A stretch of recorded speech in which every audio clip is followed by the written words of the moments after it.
Não me recordo se já o havia visto antes. Lembro-me de que, muito menino, quando às vezes eu passava a noite pelo Jardim dos Macacos, um vulto se apoiava a uma parede, junto a uma porta em que, mais de perto, se podia divisar outro vulto. Era que estava em visita a sua eleita, com a qual logo depois se casou. Conversavam os dois, ali no escuro, até certa hora, não muito tarde, porque não seria correto, e também porque no dia seguinte sempre havia o tanto o que fazer. Foi um grande excêntrico. Nunca mais o esqueceria se o houvesse visto uma única vez.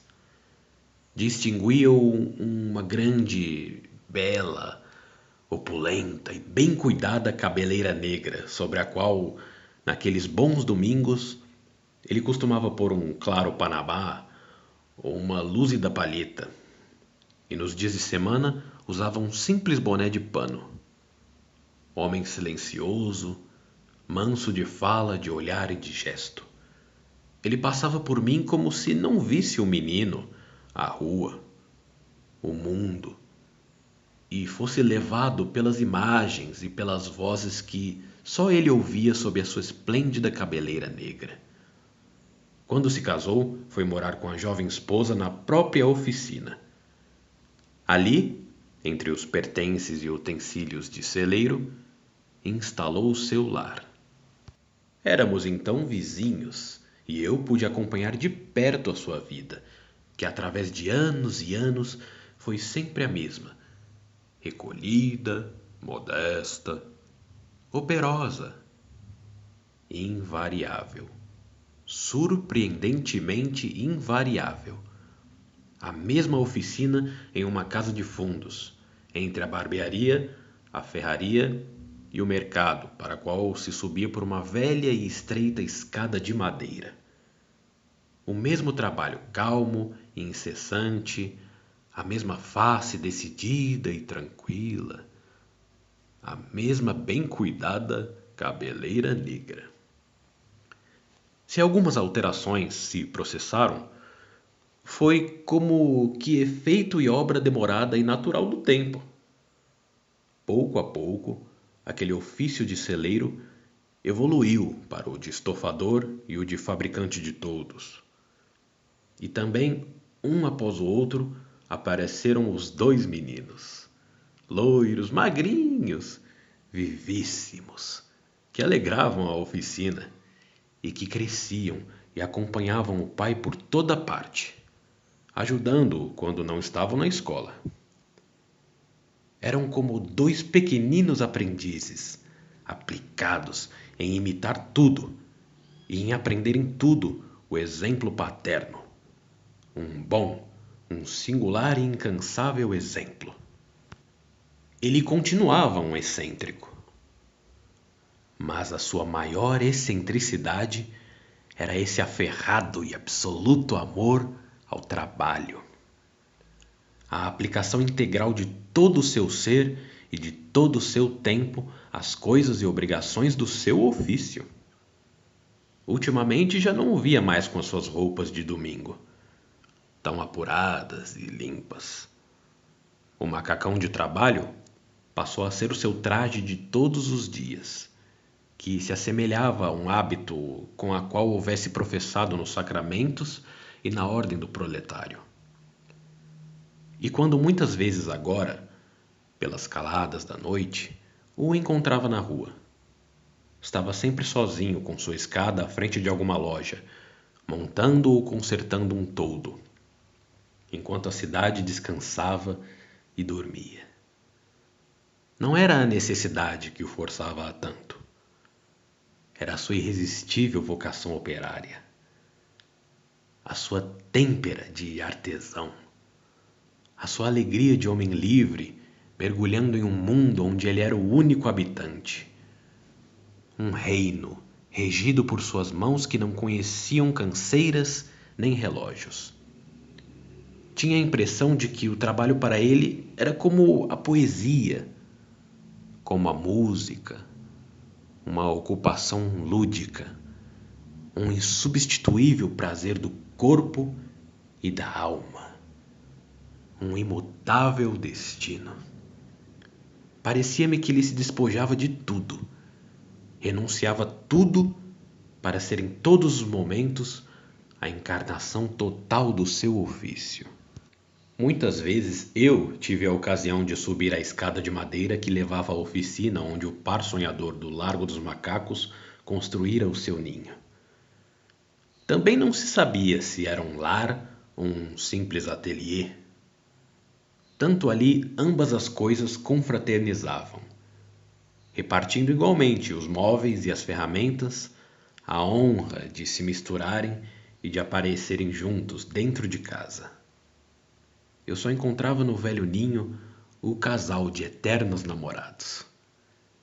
Ela agora menos ágil, de olhar menos brilhante, sofrendo essas coisas tão vagas e tão implacáveis que rondam a mulher cujos cabelos branqueiam. E ele, carinhoso, desvelado, solícito.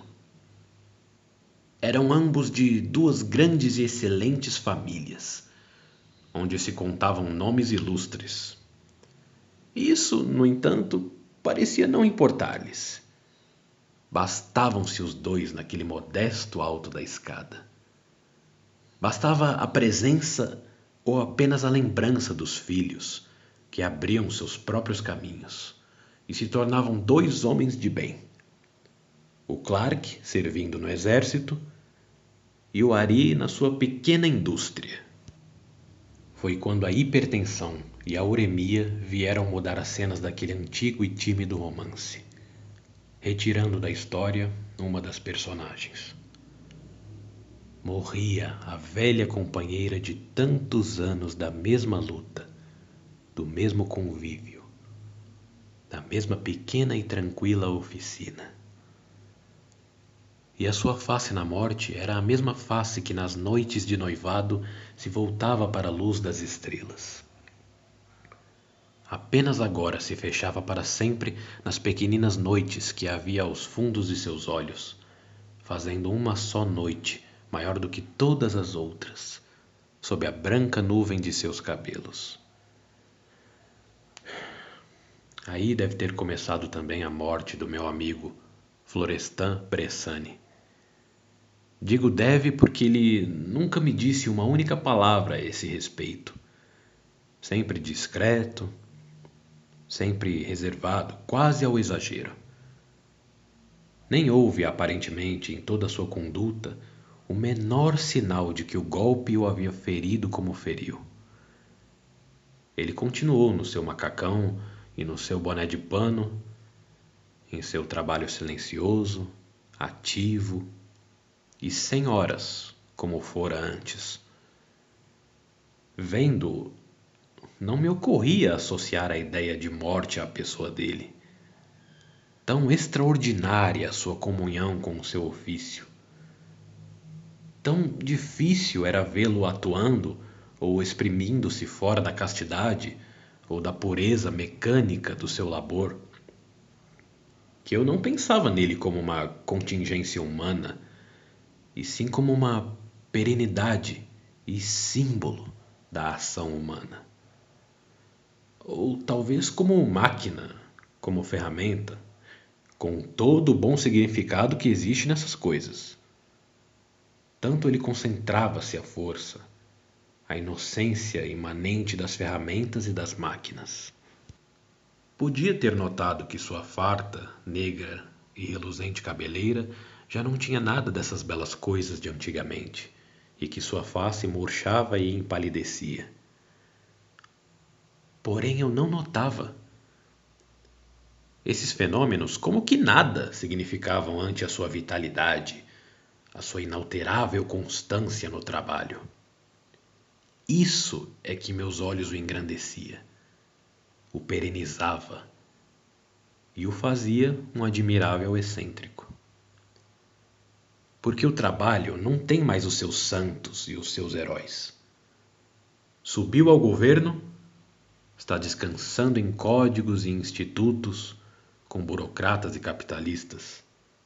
Ou é tido como um curare social, útil em doses mínimas e perigoso em doses maiores. Um antiquíssimo sábio do país dos mandarins dizia que a inércia das mãos é honrosa. E ao que parece é para a consubstanciação dessa honra que as massas caminham nesta hora das máquinas, das férias e das greves. Um outro sábio ocidental, que é o inglês Bertrand Russell, proclama ser um exagero o trabalho que vai além de 4 horas diárias. E o inglês é o povo mais operoso do mundo. Em alguns casos, o trabalho chega mesmo a ser pejorativo, e a palavra trabalhador serve para comparações achincalhantes. Quando o senador Chateaubriand quis esbagaçar o deputado Bilac Pinto, disse que ele era um trabalhador infatigável, como todos os medíocres. Não, não está certo. O trabalhador é, ou pelo menos já foi, a primeira expressão da superioridade humana. Eis por que admirava o meu velho amigo Florestan Bressani e por que sentia sua morte.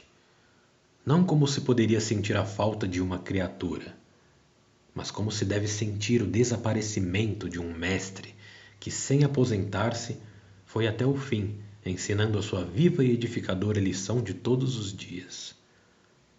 A morte lhe deve ter custado enormemente, não tanto porque era a morte, mas porque era descanso.